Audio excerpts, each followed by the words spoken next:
వచ్చి నీ వస్త్రపు చెంగు ముట్టానయ్యా, నా రోగము నన్ను విడిచిపెట్టేసిందయ్యా.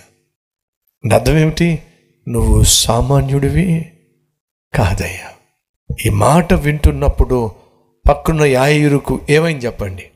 విశ్వాసము విశ్వాసము విశ్వాసము ఘనపరచబడింది, హెచ్చించబడింది.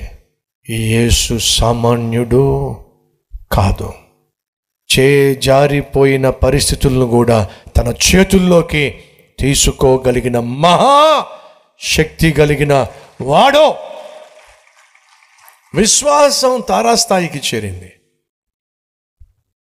యేసు ఖచ్చితంగా నా కూతుర్ని బాగు చేస్తాడు.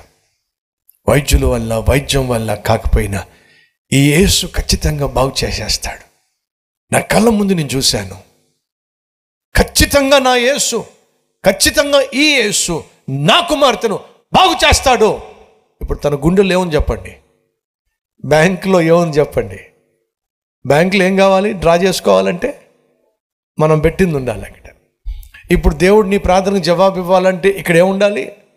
గడి చెప్పండి. ఇప్పుడు నీ ప్రార్థనలకు జవాబు రావట్లేదంటే కారణం చెప్పండి. ఏమోనండి, దేవుడు ప్రార్థన ఆలకించట్లేదండి నువ్వు అన్నావంటే అది ఒట్టి మాట. దేవుడు ప్రార్థన ఆలకించకపోవడం ఏమిటంటే, నేను ప్రకటిస్తున్న దేవుడు కళ్ళుండి చూసేవాడు, చెవులుండి వినేవాడు. ఆయన సజీవుడు, ఆయన సజీవుడు. ఆయన వినకపోవడం ఏమిటి? ఆయన చూడకపోవడం ఏమిటి? ఆయన కంటికి రహస్యమైంది ఈ లోకంలో ఏదైనా ఉందా? ఆయన వినలేనిదంటూ, ఆయన వినని ప్రార్థన అంటూ ఏదైనా ఉందా? ఆయన ప్రతి ప్రార్థన వింటాడు, కానీ కొన్నిటికి మాత్రమే జవాబిస్తాడు. వేటికి జవాబిస్తాడు? ఆయన చిత్తానుసారంగా, వాక్యానుసారంగా నువ్వు చేసిన ప్రార్థనకు జవాబిస్తాడు. ఈరోజు నీ ప్రార్థనకు జవాబు రావటం లేదంటే నీకు అర్థం కావాల్సింది ఏమిటంటే, నువ్వు బ్యాంకులోకి వెళ్ళి అడుగుతున్నావు, ఏమండి ఒక 25,000 రూపాయలు ఈ చెక్కును మీరు తీసుకుని 25,000 రూపాయలు ఇవ్వండి అని చెప్పి 25,000 రూపాయలు పెట్టి రాసేసి సంతకం పెట్టేసి చెక్కు అక్కడ పెట్టారు అనుకోండి. అతను ఏం చేస్తాడు? చూస్తాడు, బ్యాలెన్స్ లేదండి. ఏమంటాడు? 25,000 రూపాయలు అడిగారు కానీ బ్యాలెన్స్ లేదండి. కానీ చెప్పొచ్చేది ఏమిటాయా అంటే, ఆ రోజు ఆ స్త్రీ జీవితంలో జరిగినటువంటి సంఘటన చెప్పినప్పుడు జరగబోతున్న అద్భుతాన్ని యాయిరు ఏం చేయగలిగాడు? విశ్వసించగలిగాడు. ఆ విశ్వాసం ఎక్కడి నుంచి వచ్చిందయ్యా అంటే, జరిగిన సంఘటనను గూర్చి ఆ స్త్రీ చెప్పినప్పుడు. అమ్మా, అయ్యా, నీ జీవితంలో భవిష్యత్తులో రాబోయే కాలంలో దేవుని యొక్క అసాధ్యాలు నీ జీవితంలో సాధ్యం కావాలి అని అంటే, నీ జీవితంలో జరిగిన వాటిని ఒక్కసారి నీకు నువ్వు చెప్పుకో,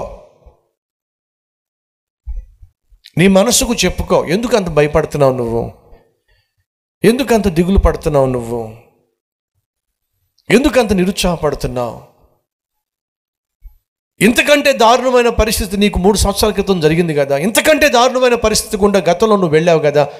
ఇంతకంటే భయంకరమైనటువంటి అనారోగ్యం గుండా నువ్వు వెళ్ళావు కదా. అలాంటి స్థితిలో నుండి దేవుడు నిన్ను విడిపించాడు కదా. మరి ఎందుకు భయపడుతున్నావు? చెప్పుకో. ఇంతకంటే సవాలుతో కూడినటువంటి సమస్య గుండా నువ్వు గతంలో వెళ్ళినప్పుడు దేవుడిని పక్షాన ఉండి నిన్ను విడిపించాడు కదా. ఎందుకు ఈరోజు భయపడుతున్నావు? నీకు నువ్వు చెప్పుకో. అలాగే ప్రభువుకు కూడా ఒక మాట చెప్పు. ప్రభువా, గతంలో ఇంతకంటే పెద్ద సమస్యనే తీర్చావు కదయ్యా. ఇప్పుడు నా ఎదుటున్న సమస్య పెద్ద గొప్ప సమస్య కాదు కదయ్యా. తీర్చుటకు నీవు చాలిన దేవుడు అయ్యా. ఎందుకని బైబిల్ సెలవిస్తుంది, యెహోవా ఉత్తముడని రుచి చూసి తెలుసుకోండి. ఒక మాట చెప్పండి ఆయనకి, నువ్వు గతంలో అద్భుతం చేశావయ్యా, రాబోయే రోజుల్లో కూడా ఆశ్చర్యకార్యం చేస్తావయ్యా. ఎలా చెప్పగలను అంటే, యెహోవా ఉత్తముడని నేను రుచి చూసి తెలుసుకున్నానయ్యా, నాకు తెలుసు. ప్రియ సహోదరి సహోదరులు, మన జీవితంలో ఏమైతే పొందుకోవాలి అని ఆశిస్తున్నామో పొందుకోవాల్సిన వాటిని పొందుకోవడానికి విశ్వాసం కావాలి. ఆ విశ్వాసం రీఛార్జ్ అయ్యేటటువంటి ఒక అద్భుతమైన ఫార్ములా. ఒకసారి గతంలో దేవుడు చేసిన అద్భుతాలు, ఆశ్చర్య కార్యాలు మననం చేసుకోండి, జ్ఞాపకం చేసుకోండి, ప్రభువును స్తుతించండి. గతంలో చేసిన అద్భుతాన్ని నువ్వు మళ్ళీ మళ్ళీ చేయడానికి నీకే కష్టము కాదు ప్రభువా. ప్రార్థన.